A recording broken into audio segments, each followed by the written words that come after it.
Manchester United 2, Liverpool 1. Liverpool lost this game pretty much because we weren't in the game for the first 60 minutes, right? We were, for the about 60 minutes, I would say before Adam Lallana came on, we didn't have, there was no real, there wasn't a creative spark in that midfield. And you've got to say, over the span of the 90 minutes, regardless of things that happened in the game, whatever, referee decisions, such like that, we were beaten by the better team on the day. That is just how it is. That's just how it is. Okay? There's no shame in saying that. Yes, it's Manchester United. We don't want to be losing to Manchester United. We never do. Never. But we lost to the better team on the day. Marcus Rashford played an absolute blinder. Now, should he have had a bit more, should he have been given some more cautions by the referee at some point in the game? Possibly. But at the end of the day, the young lad, he had 2 shots on target and they both went in. He was clinical. He was the difference. We made mistakes at the back. That is really what cost us, really.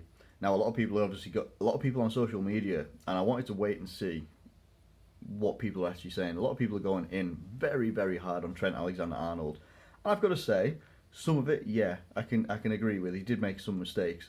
But you also saw the Dejan Lovren of old in this game that I just felt he was the one that left the gap. Now, let's look at that first goal where Lukaku nods the ball down into Rashford's path. Rashford takes advantage of the space, gets in, cuts inside, and he scores a very good goal.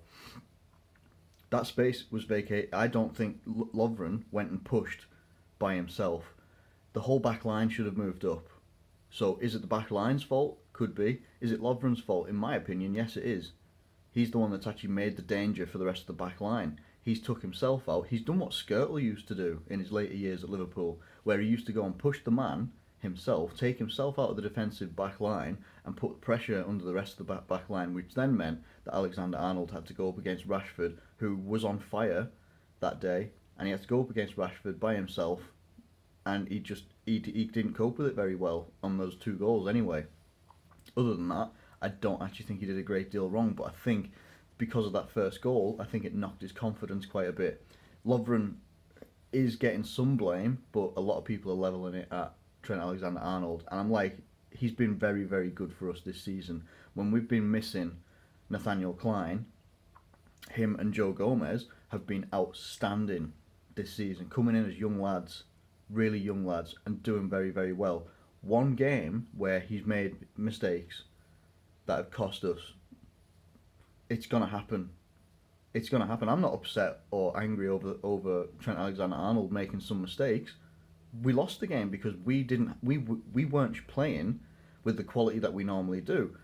Man United did exceptionally well at nullifying our attack. They basically took Mo Salah, Mane for most of the game, and Firmino. They took them out of the game for about a good 60 minutes until we decided to turn up.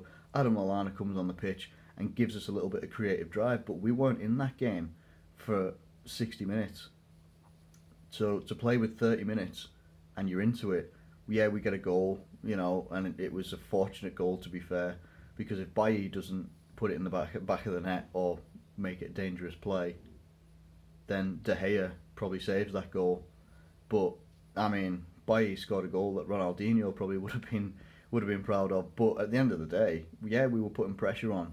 We ended the game with no wing backs, and we put Dominic Solanke. We had like four forwards up front. We tried everything in the last 20 to 10 minutes, and it wasn't enough. It wasn't enough. So we finished this weekend in 3rd right now. Obviously Spurs have got to play. Now if they win their game, I don't know who they're against. They will go above us and we'll go to 4th. That's fine. That's just how it is. What I don't like seeing right now, immediately after the game had finished, this is Anfield.com.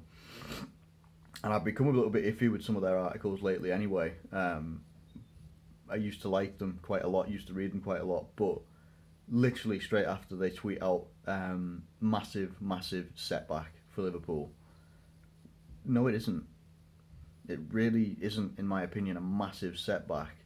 A setback from what? It's not like we've just dropped from 3rd to like 6th in the table or something like that. We've stayed where we are, and we could, at worst, drop to 4th. It's not a massive setback. Yeah, it's losing against Man United. Nobody wants to lose to Man United. Like, as a Liverpool fan, nobody wants to lose to Man United. But so they're 5 points in front of us. I think we've got a good cushion on fourth place, anyway, ahead of fifth. Or I can't even remember what the distance is now. Anyway, regardless of any of that, it's not a massive setback because the biggest team that we've got to face is Chelsea out over the next, is it 8 or 7 games? I think it might be 8 games. We've got Chelsea, and then the rest of them should be teams that we should be able to go and get a good result at. I think Manchester United have got to play some of the other guys, but I don't know. I think Chelsea have got some tough games as well. Tottenham will have some tough games. So it's not a massive setback if we go and do the business at the other games that we've got this season. If we don't do the business, then yeah, that's our fault. And it's not just going to be on this game. This game can be a catalyst in both ways. It can be a catalyst for us to do better, and it could also be a catalyst for us to have a little bit of a stumble. But I'm hoping that we'll go and do better. It's all we can hope for. Anyway, obviously gutted, but we've got to move on.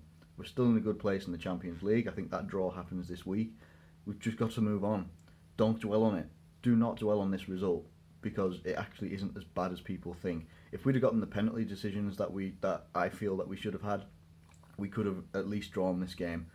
But it is how it is. At the end of the day, we got beaten by the better team, or the team that turned up first anyway. We were well into it from 60 minutes onwards, but until then, we didn't drive enough. Anyway, those are my thoughts anyway. Happy Mother's Day to any mother out there. I hope you're going to have a fantastic day. Anyway, thanks very much for watching. I know it's been a dull weekend when we lose, but still.